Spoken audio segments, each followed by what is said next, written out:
This is TransAfricaRadio. It is #Man Talk Saturdays. In studio with my guest. His name is Stoan Seate. You know him from these days of Bongo Maffin, of course. Post that with his wonderful Mutswako. You know, I wish I could speak a vernacular language like you do. You've got this rumble that comes like gathering storm clouds. But what's your home language? It's Zulu. Yeah, but so I'm a typical Joburg boy. I speak everything badly. So sometimes like, I can just get through. Look, dude, I really don't blame you, because I've seen the results, say, with my own kids, where, some people look at me funny sideways because my kids don't speak Setswana, Yeah. But where are they going to speak it? When they go to school, they've got like multinational friends. And when they get home, the mother is Xhosa. So at least we've settled on the mother tongue. Okay, so by that's why by Stoan, how are arguments in your house? In English. In English, yeah. Okay. But when I get really angry, I speak Setswana. And Mama, when Mama gets angry, she speaks Xhosa. So, but I can hear her. I get it. And we've been together for like 20. It's this year, 22 years. Yeah. 22 years. Yeah. There's nothing more formidable than an angry Xhosa woman. Yeah. I cower in the strength of their rage. So you are a stronger man than I am. Yeah, but Botswana made for Xhosa women. Aha, I see.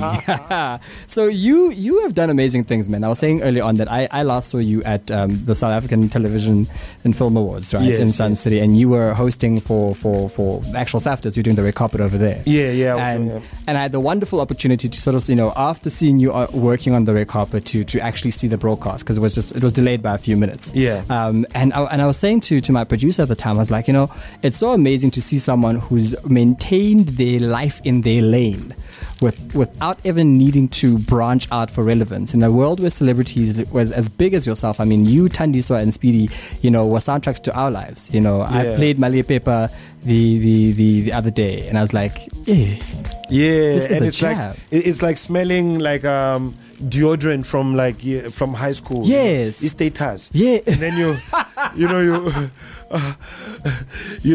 it just brings back a flood of memories. Yes. I know, man. I remember the video so well, Stoan. It used to play, I don't know what show it was, but there was a show that I think was Studio Mix, actually, with Bob and Melanie. Yeah. And there was, and I might have my dates wrong, and I remember Tebucho was the dancer in Mali Paper. Yes. And she was and she was carrying bags, and she had a white do-rag on, and when you heard and you're like, oh, it's going in. Yeah. It's going in. How have you maintained the kind of relevance in this industry? I think for me, it's about being unaffected by the condition of success in the entertainment industry. Fame is a byproduct of it, and it's not really an indictment on the quality of human being that you are. Yeah. So I think that helps to maintain a level of humility through it all. And by that, then you're able to respect your craft. You're able to respect the people that buy into your craft and spend their hard-earned money for you to earn a living, Yeah. I'm raising children, as you can see. They're beautiful, and that's primarily because of the hard-earned rands and cents that people out there, have given us over the years. So none of that is lost to me, So I guess that has helped me also to maintain a perspective and therefore not let it swallow me up and spit me out. I mean, you've done so many things. You are, you've got your television shows that you've done. You've presented. You are a philanthropist now, and we'll talk about that a little later in the show, because that's a very big part of your work that you're doing right now. Yeah. But I mean, if you look at the icons that you were rubbing shoulders with back then, and you were starting off in the music industry when there were no real superstars. I mean, you were the superstars of the day, because we had popped out of apartheid. No, well, I would disagree with that. I mean, we had Brenda Fassie. Brenda was iconic. Yeah, she was a superstar. She was a megastar. She was mega. But I understand exactly what you're saying in terms of media stuff. Yeah, I mean, we since Brenda also, for someone who was born in the 80s, right, in the late 80s, since Brenda was always there, she was a constant, but But when we started looking at our celebrities, the people that we had idolized, the Bongo Maffins, Leroy Marc and Boom Shaka, that's where we were like, okay, Atama Fukate, we're like, okay. Yeah, it was a different breed, definitely. Yeah. I think a lot of our stars from pre-1994 were like, ghetto superstars, where they were on the ground, very organic in terms of their appeal and their tangibility. Yeah. But with this new age now, you've got media stars. So people whose reputations really go much further and much wider because of this new state of affairs. But I hear what you're saying, man. We had a time then. You had a massive time. We partied like it was 1999, and it was 1999. when it was 31st of December, 1999. Let me put it this way: my first two daughters were born in 2000. Okay, so you thought Y2K was a real thing? No, we partied like it was 1999. I was really young in 1999. I was count back the years, the months from. Went back. So are there any September babies here? No. It was May and. In the end of the year. Yeah. So you were living well within 1999. It was lit. But how was it for you when you start looking back now and you see how few of you have maintained this kind of integrity? Because someone was saying to me, 2007 was 10 years ago. Yeah. So that means 1997 was 20 years ago. Yeah. And you at the time, we had no iPhones, we had no iPads, we had, digital radio was something of a dream. Yeah, we had Nokias though. Why you? 3310 with the 2 packs. Before even like SMS. Yeah. No, please call me. Yeah, no. You had to wait at the phone line at home until you could call me. You must phone. And you have to wait for me. If I don't answer, there's no voicemail. It ends right there. How did you when you look back, you look at people like Thaniswa Mazwai, who has done amazing work. You look at Uspidi, you look at the likes of Leroy Marc and her body of music before she passed away, Stoan Seate, and you look around and you see all these icons. Do you guys ever sit back and go, we've done all right?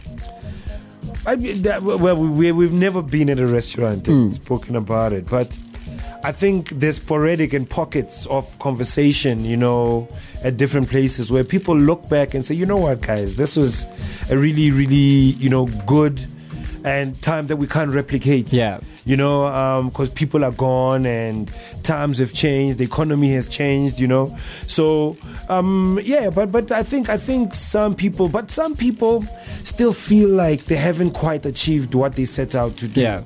And maybe that's the gift and the curse, man. That's the double-sided sword where you will, looking back, you get this fulfillment, but in the moment you're not really feeling like you're doing it. You're still feeling like, come on, okay, let me do it one more time, and then you're like, man, okay, I got that thing that I got wrong last time right this time, but now I got something else wrong. So I think it's the gift and the curse of an artist. You will never be satisfied until one day you look back. I guess hopefully you'll be on a deathbed and you can reflect. But either way, I think you should always reflect and give thanks, man. I think it takes you back to gratitude. Yeah. If you are grateful all the time, then you always think you did good because there's someone who's doing a lot worse than you. If you look at the industry now, and you've been in the industry plus 20 years, and 22 years. So when you got into the industry, I was 7. Hallelujah. Just to put it into perspective. Can we take a moment of silence for that? 7 years old. Though I won't admit to it because I'm 19. Forever 19. When you look at the industries that you sit in, because for me as someone who's listened to the music and has been a big fan for a long while, and you look now and you're looking like the big rap heads, the big Stone versions now, you kind of go, something has been lost in there. Do you think that the industry has changed for the better or the worst? It's a tough one. It's in terms of we mustn't forget that we're growing old and older. older and old, and this is a human condition, and this has been happening through the ages. We thought we were better than our parents, you know, when they would look at Otis Redding and say, "Melaitia, this is music now," you know, go korimrabada, you know, and they would criticize what we do. So we're looking at ourselves gradually slipping into that same mold. Being our parents. Yeah, being our parents. These kids, the trap thing, and it's their thing, you know, because I certainly don't understand it fully. I understand it from a hip-hop perspective in terms of the whole philosophy, but in terms of the element itself, I don't understand how people can be satisfied with rapping within a template. Yeah. You know, like hip-hop. If in terms of the whole painting by others, concept of what hip hop was about and it should be about and is about, I think, still. And so for me, it's as an artist, I shy away from judging, you know, on percentages in terms of art. You know, it's about, like, let's take this painting, this controversial painting that is out now. Ayanda's painting. This guy who wants, I think he's getting what he's setting out to get, which is a lot of attention. And the controversy is pushing. Yeah, the controversy is pushing him. It's pushing his brand, you know. But for me, it really, when I look at it, it makes me now have to look at other elements of what he's doing. When I look at his technique, I look at and other things that I can crit him on. I'm not that impressed. Without the controversy, I don't see anything that would grab an audience, you know?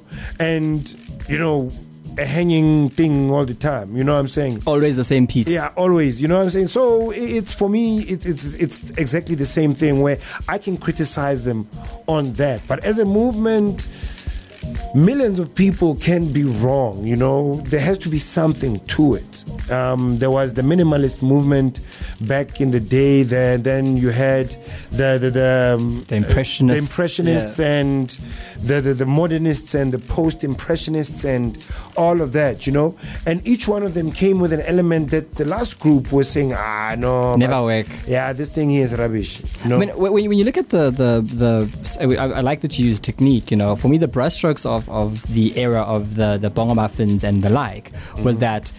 For me, at that point, the old adage about, you know, art imitating life was very, very true. You know, part of the reason why we gravitated so heavily towards the Bongo Maffins, towards the Boom Shakas, is because it, for the first time in many, many decades, you know, we've been told about apartheid, we are apartheid, Mandela. And here comes icons that we can say, but you sound like me, you speak like me, you speak in Setswana, you speak isiZulu, you know. Ata comes through and says, you know, don't call me kafir, very clearly in a world where we're not, you know, sort of apologizing and very apologist about the words that we use.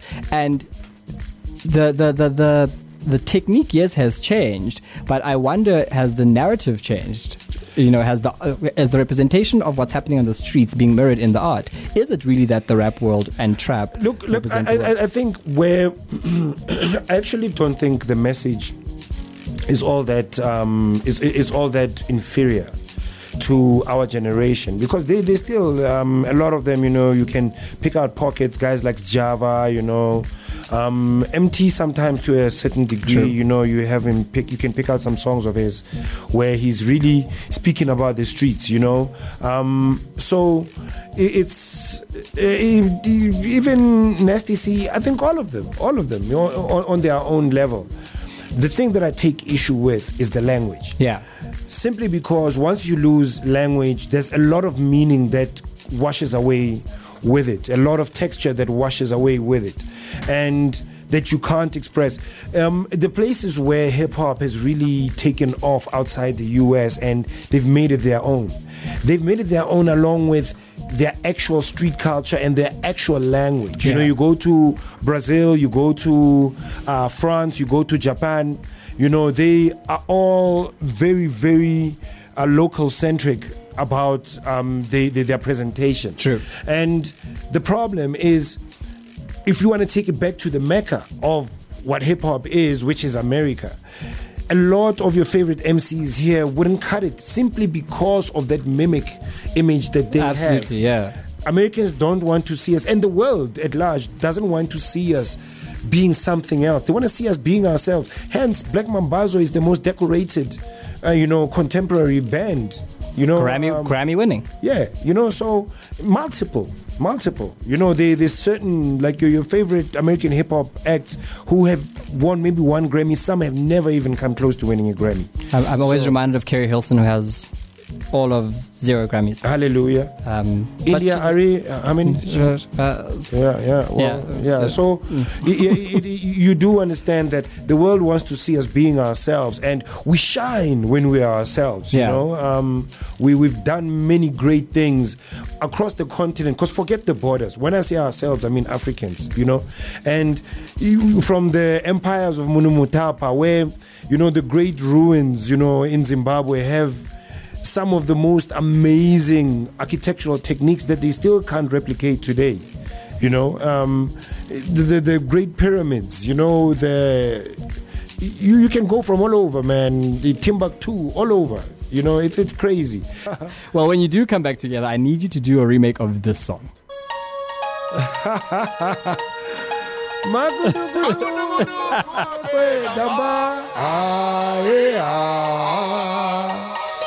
Bongo Maffin siyajabula. No, man. For me, I think it's staying connected to Setswana has inadvertently become my lifeblood, the lifeblood for my longevity. Because I remember there was a time where I had this itch. I want people to know that I can rap in English. That's how I came in, into the game. But as time has gone on, I've realized that people actually appreciate me more for my Setswana. And when you look at it, it's significant because in a world that is trying to turn you into an English person, another number, into another number, you are unique. Because when I look around, there isn't anyone who does what I do, but you could line up 100 English rappers right now in the industry. I put it to you that part of the reason why you will continue for the next 22 years is precisely because you've learned. You've kept so true to the aesthetic of Stoan that at no point did we ever think that you were something you're not. Your authenticity will probably be the best thing that we'll remember you for. Body of work, there's we'll love the music forever. I still play my Lepepa. We played at 7:45 before I leave here. But I think that the authenticity has just been such a wonderful thing. And I found that as well with Utandi Somazwai. I unfortunately haven't been able to interview Speedy. But I wouldn't have first-hand knowledge over there. But you have an authenticity and understanding that, I think people also thought that you guys were just playing around. Yeah. And didn't realize. I think people even used to ask us who writes our music. Exactly. We write our own music. We're like, everybody writes that damn verse, man. It's what it is. We are a group and we are. Being in Bongo Maffin also was a real muscle building experience. Yeah. It was like a gym session, where you come in pushing harder. It might be tough that day, but in about a week you're stronger. Yeah. So in that regard, you'd have one of your bandmates lay down a verse, and then you maybe were a quarter away with some mediocre verse there. Scratch. Then you can't be doing that. Yeah. You have to now start thinking properly, thinking technique, thinking, content, thinking devices. I use a lot of poetic devices, alliteration, standard ones that I learned in school. Yeah. So that's where I started seeing even the use of being in Setswana class. With Setswana I've been able to go basically twice around the world, man. So I think it will. I think authenticity is actually something that's highly underrated, but at the same time overrated, because we didn't teach ourselves Setswana. For me to be special because of my Setswana is both an indictment on our failures as as a people that it has to become a party piece. For me to speak Setswana and it becomes special pantomime, for it. yes. Yeah, and be special for it. I should be normal. This should be an everyday thing. I think it's one of the most refreshing things because it does not seem that you put it on. You see, the difference is that I find with artists who come in through these days, I mean, I had the same conversation with Zulu Boy, and I said, there's something to be said about someone who understands music and elects to apply those very high level rules of music to a vernacular, to understand that you have rhythm and rhyme and you have alliteration and you have all these devices that we use in English, but that they come out so well in Setswana that I mean the first thing right now as I was speaking to you, all I could hear was ngai, and I was like, how do you? It also gives it the legendary status that it will have 20-30 years from now. So I think your authenticity will put you in great stead. No doubt. But let's break away from the hard things for a bit before we get into the conversation why you came here for 4020. And let's find out a bit more about you. So I'm going to ask you 5 questions. And you have to tell me what comes to mind first, okay? So firstly, okay. So in the event that you die, when you die, and you have these 3 people waiting for you at the pearly gates, who would you like to show you around heaven? We have I love your face. Leroy Marc, Leo Matosa. All right? TK. Yeah, and TK. Leo Matosa, Leroy Marc, and TK. Who will it be? I think it would definitely have to be Lebo, man, because, we're homies. We're going to be discussing a lot. And I think she knows all the lit places. Yeah, you know what I'm saying? We're going to be discussing a lot about bus sitting this side, the people that are left this side. And I'm going to be asking her about, so what about Brown Dash? Has it been behaving this side? Where's Brown? Show me Brown. Yeah. I like that. Like the labor toss will be for you. If you had to drink these following drinks for a year, which one would you drink? So you can only drink this for a year. Yeah. You can only drink this drink for an entire year. Oros, Tropica, or Crest. Yo, that's a throwback. Yo, Orange Tropica for a year. Orange, so it's Tropica, Oros, or Crest. Okay, all together, girls. Oros. I don't come to people's houses who don't have Oros. Yeah, no. You see, with Oros, especially with my working out, it's good because you can dilute it. Exactly. Yeah. Yes, I guess you can dilute any drink, but it's not quite the same. No, but Oros also has this thing that it's like status. Yeah. It has that. It just. Oros Babi, Babala say it works. Yo, just a big jug of it with lots of ice. I'm not ready. If you weren't a musician, what would you have done? If I wasn't a musician, I'd probably be in the marketing, advertising world. Okay. In high school, though, I had ambitions of getting into the architectural world. Really? Yeah, because of arts, and I was decent with the geometry parts of my maths, so. But then I was told that no, you need algebra too, bro. I hated So, and then So I think definitely in the marketing world, architecture definitely. I was very, very interested in it. My physics was bad.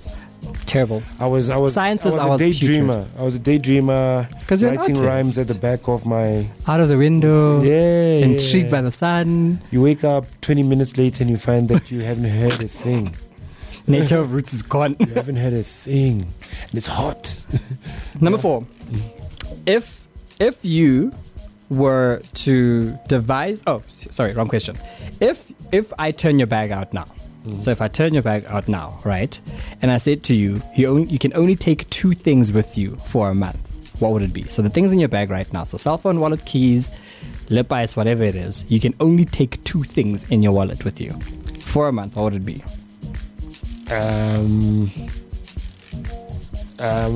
My laptop. Okay. And probably my headphones. No cell phone. I know. That email me. I don't want to talk to these people. Good morning, sir. I'd like to advise you that our calls are recorded for quality control purposes. I've been saying for a week now that I think I'm about to die because the number of people who've been sending me funeral cover. Yeah. Like every week, they're like, listen, and one even said to me that I could put in... Truecaller, man. Truecaller is a heaven sent. Maybe I should, because this one girl was even telling me how I can put in my second wife. Into... No. Let's go to the next one. I was very proud of her. Very, very proud of her. Let's go to the And finally, if you weren't a South African, where in the African continent would you have liked to be from? If I wasn't a South African, I would have loved to be from Botswana. Okay. They've got a high income per capita there, man. I was there a month ago, 3 weeks ago. 3 weeks ago. Botswana. I mean, it's the wealthiest country on the continent in terms of GDP. I mean, income per capita. Yeah, and some of the warmest people I've met. Yeah, some of the warmest people I've met, and also surprisingly very, very forward, very, very advanced. Yeah. They have a very high levels of education, absolutely. Healthcare. You know, like somebody asked me where's Vuyo Mokoena when I was there. I'm like, no, Vuyo Mokoena passed away, man, a while back.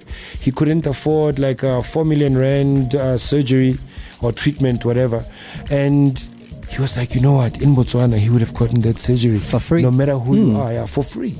You know, it's crazy. It's crazy the world we live in. That just across the border, 5-hour drive away. Wi-Fi is free everywhere. In my hotel, I was so confused because I got to my hotel and I was like, "What's the Wi-Fi code?" And like, "Why do you need a code?" Yeah, and it's just open for everyone all the time. Anyway, it's a hidden. You know, like it's like this new club, the Black Jeepers Club. Yeah. That I've started following on in Instagram, and now you know black people have jeeps. You're like, oh, okay, yes, like, we do, man. Because I think also people are tired of the shisanyama, and kind of lifestyle. Every Sunday, that's what we do, you know. So people maybe they still do it in the morning. They'll take out their bicycle and then in the afternoon come back and go sit somewhere.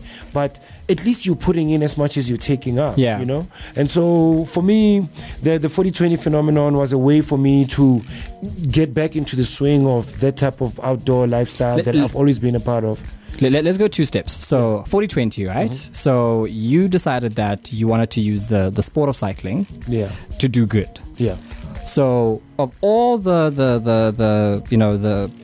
causes in the world, you were very, very drawn to development, especially with children and students. Why that in particular? Why not, you've got a host of causes from HIV/AIDS to women's rights to whatever it is. What resonated so much with you with education in a way and children? For me, I love kids, man. If I was a rich man, I would have had 10, you know. I've got 2 of your beautiful ones here. Yeah. Who are all Kaizer Chiefs supporters. I'm very disappointed, ladies. Very disappointed. Very disappointed. So it's... and I've seen, like, from my own relatives, you know, my own cousins' children and relatives' children from some of the rural areas that we originate from, where I can see the differences in development of our kids who are generally the same, around the same ages. And these people, with all things being equal, the only difference is the opportunities that they have. You know what I'm saying? That they and I thought that with this 40-20 phenomenon, I can be able to expand some of the horizons of these children and some of the opportunities that they're able to access through different, as it grows, I think I'll be able to do more for more kids. And, you know, right now we're doing things like shoes and whatever, and here and there, you know, different levels of help. But I hope that one day we'll be able to educate multitudes, to, you know, place them in job opportunities, to just because that is exactly that, man. Children have to be raised, and therefore, So I just got goosebumps, and that usually happens when I hear universal truth. So I'm just like, okay, so that has to be, because it's such a major thing. I mean, I'm a product of charitable giving.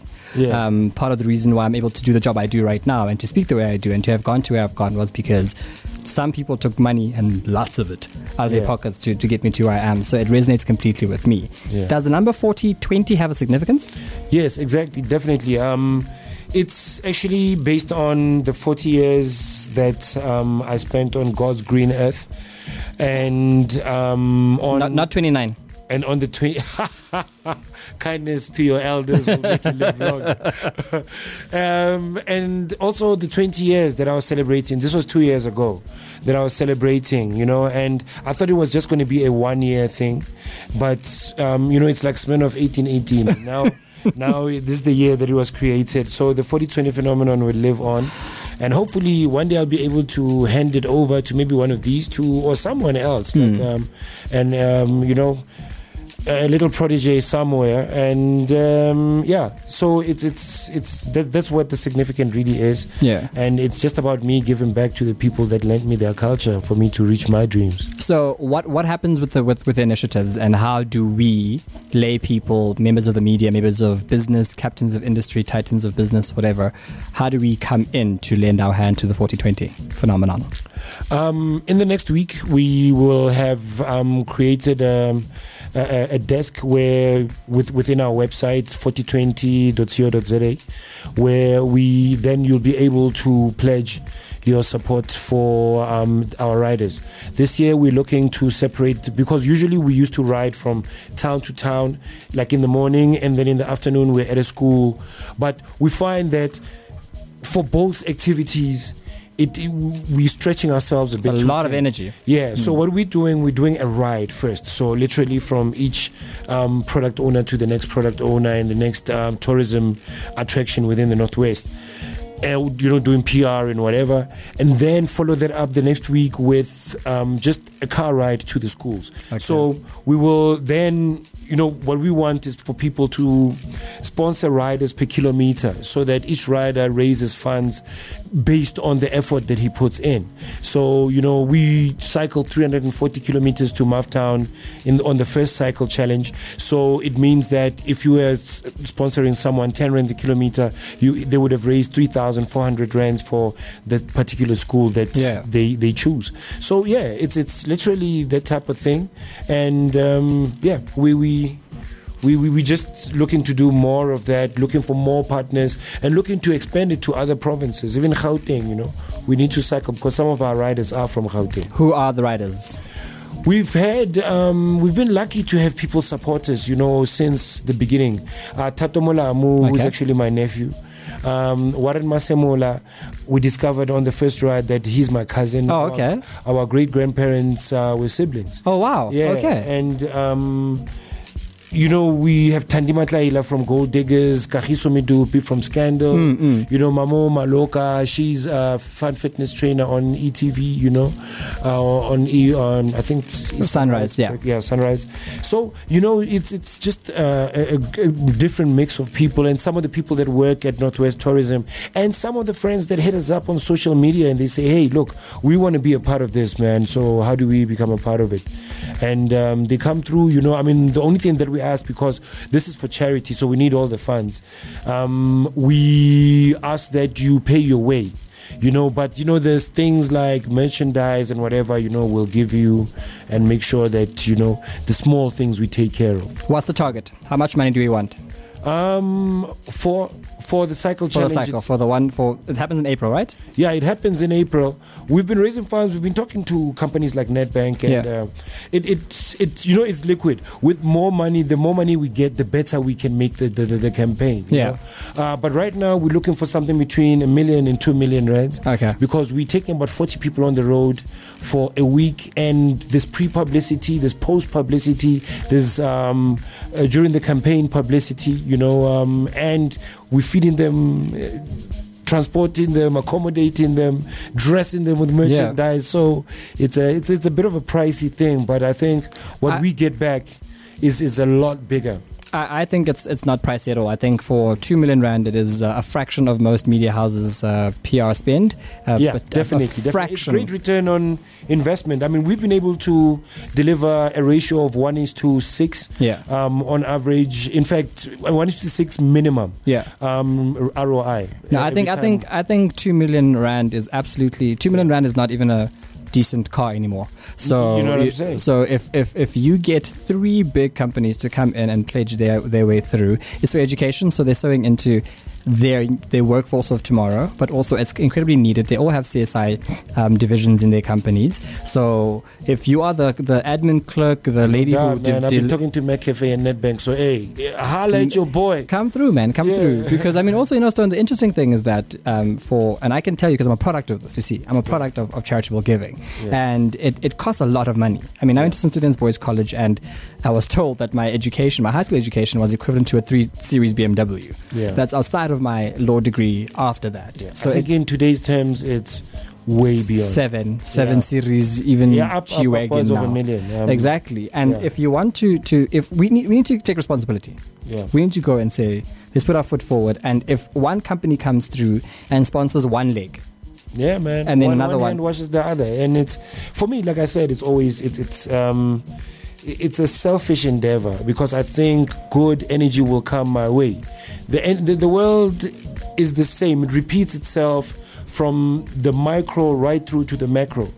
An atom structure looks like the atom of the an image of the galaxy. Exactly. And and I guess the universe, if you're able to see it, it would be in a circle, twirling and 100 times going over, around the nucleus. I agree with you. I agree with you completely, and I think it's. I don't like to call it a noble endeavor because I don't want to make it seem like a passing by thing. It's scientific, man. It's crazy. It's a law of nature that we are surrendering to. But I mean, apart from 4020, you're a busy man. So first and foremost, how do we? So we go to the website 4020.com. 4020.co.za. Can I pledge on the website? From there, you'll be able to access our social network pages. Okay, and I can pledge over there. Yeah, you can. We like this week we're setting up a desk so that people will be able to pledge. There'll be information there about an account. I don't know if let me actually check in my notes if I've got our Nedbank account. I just didn't want to here. Okay, so while we wait for your Nedbank account over there, so you go over to 4020.co.za. You can find the payment details over there towards the end of the week. Am I correct, Stoan? Yeah, towards the end of the middle to the end of the week. So next public holiday on Thursday in South Africa. So make sure you just bring out your checkbook that day and make a pledge. You don't need to pledge the whole 2 million. We just want you to get 10 friends to pledge 500 Rand each, and we can go to Neighbor Goods afterwards. And as TransAfrica Radio listeners, I also want you to make me look good. So can we, as TransAfrica listeners, make it, what's the number? 100,000. No. 100,000. Let's say we get to 100,000. That would be so awesome. So help me out here, guys. Go to the site and see what kind of changes you can really make in what kind of places where kids, are going to school in corrugated iron structures and going to relieve themselves in worse dilapidated structures where the breakdown of their dignity starts at such an early age that you shudder to think when they would be able to recover it. And school is difficult already without having to deal with those issues. So let's go out there. So it's on the site. I can't get it at this moment. So on Thursday, just pop through over there to the website, 4020.co.za, and make your pledges. And just write there that you're doing it as friends of TransAfrica Radio, so we can keep a tally going and we can make it 100,000 Rand. I hope you make me look good, man. And I'll please do. But I mean, apart from 4020, you're a busy man. You've got a new single out, right? Yeah. Well, it's we are working on a very, very new single. There's a song that I recorded about 2 years ago with Todi Mac and Notsi and Mo Mulemi. It's called Motlolo Tlakanele Motlakase.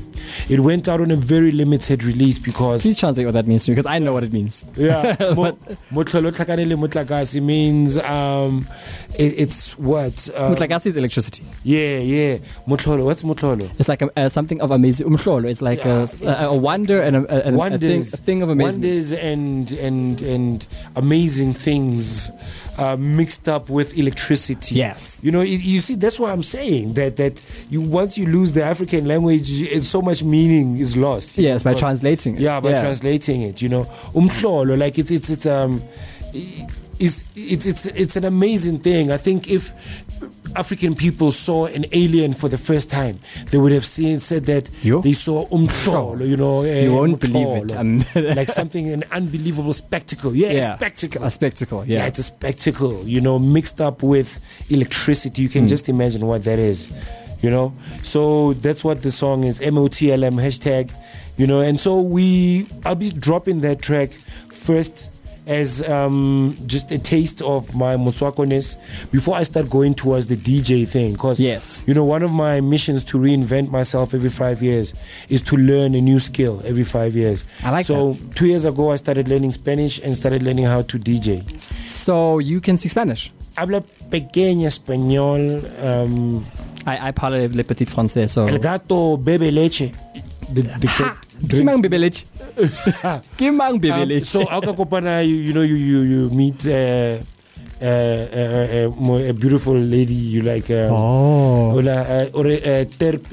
Te perdiste. El cielo es muy lejos de aquí. Says, are you lost? Because heaven is many miles away from here. So of course you would learn how to make women feel delectable and delightful. Yeah, but you do it for, you say to the mother there. Yes, true. Yes. Look at me like, because there'll be discussions on the way home. How do we get hold of you? How do we, follow the journey? How do we keep abreast with Stoan? Where do we book you, man? Yeah, you can just follow me on the social networks. It's at Stonito, on Twitter and Twitter and Instagram, and on Facebook, it's Stonito Seate. I tried Snapchat; it's just not for my generation. You and I have the same issue. Yeah, and I think with Instagram stealing some of the live video, it's fine. I can do it on Instagram. It's all right. And then, of course, you can still go onto the 4020 site, 4020.co.za, and bookings, Zahara.com at gmail.co.za. We will be setting up a booking site through, and in fact, there's what was I saying? No, scratch Zahara.com. It no longer exists. Okay. I forgot that I have a new associate. Yo is listening and thinking you are doing bad things. I'm killing his business. I actually started a new association with Jerry Dew Media. Yes, Jerry and I had a nice chat early on. Yeah, with Jerry Dew Media. I'm actually looking for his details right now here. I have it as my thingy.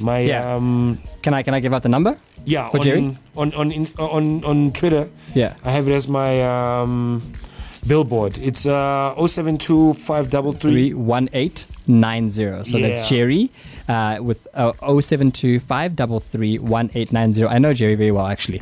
And you can give him a ring over there. Also on Twitter and Facebook, we can get you over there at Stonito. That is STOANITO, because he's doing the Spanish right now. Finally, we play 100% African music here on TransAfrica Radio. Yeah. And I also confess that we've played Bongo Maffin several times. I will be playing I should hope so. Malia Pepper at 8:15. I can't wait. So 8:15 every day. Yeah. Every day when on the show, I tried to play a TBT track. So I've done Luma Tosa, I've done Ghetto Lingo, I've done, Gang Instrumentals. Good Samro checks. So thank you. That, right? I'll be collecting my check from you, Stoan. So we play 100% African music, and it's in a mantra of ours. We're one voice, one Africa. What does that mean to you? One as an artist, but you as 20 years in the industry plus, looking back, what does having a radio station like TransAfrica Radio mean to you? For me, it's an economic issue. If we're talking about all these slogans that are flying around like radical economic transformation, we're not hearing too much of the how, and for me, this through the arts could be a big part of that happening. Most kids aspire to be artists, but if they only knew the hustle and the bustle and the musical chairs, excuse the pun, that you have to play in order for you to have a place in the business and have a viable living, made through your art and your talent. So to have stations that, it takes money to run a place like this. Absolutely. You get paid a salary, and there's electricity running through this place, water and services running through this place. So it's an economical issue for us to constantly be wiring money. Every time you play an American or European song or wherever it comes from off the continent, it means that we are wiring money, publishing money off the continent. Now, it is about time that we start circulating our money within the continent. That way, people will have more money to spend on your business if you're buying their music. Absolutely. You know, so, and you are exposing more musicians to the industry, and therefore more people eat. You never know the ripple effects of you supporting musicians. And you, like I said, you know, we were joking about it, but really for real. I mean, I use that money for real things when somehow all of a sudden you're sitting somewhere, and it usually comes when you need it the most. When it's dark, you know, like, 27,000. Thank you, Samro. Yeah, you know what? So it's we really appreciate the support, and you know, we're happy. That's why we're happy, you know, about SABC having taken. But you know, I hope that in them revising some of Saudi's policies that ended up costing the broadcaster, that they are able to look at certain other things that with a good corporate backup and a good plan, it could really work to put 90% music, if not 100% like you guys are doing. I feel that when we start putting our money where our mouths are, we'll start seeing the true change. I appreciate so much that you've taken your money in your time, because you have opportunity cost. You could be booking, you could be making gigs happen, but you are cycling to corners of the world for someone else. Children, you have no idea who they are. You have no idea what their names are, but you put yourself there. And I think it's implicit on us as a broadcaster to put ourselves there, to say, here's our talent, here's what we can do. Why not channel it into our continent? Because as you said, you know, we've got these things that are sold off, that come from home, and then we buy it for triple the price, 4 or 5 times the price, and we're losing it out. All I can say is you're always welcome here. I've always been a big fan. At 7:45 we're playing my jam. I'll be back all the when time. I do my art exhibition. I forgot to tell you that I'm actually doing a book of decoding the verses, some of the most popular verses from the songs like Tatis Gupu. Yes. And also illustrating it, because I'm a trained fine artist. So I'm always trying to find a convergence point with the different talents that I have, because you only have 24 hours in a day. So I need to find a way to exploit them, because I don't want to come back as a ghost, you know. And be mad. Regretting that I didn't chase my dreams. And I want to show my kids that you can become anything that you want to be in the world. This is TransAfrica Radio.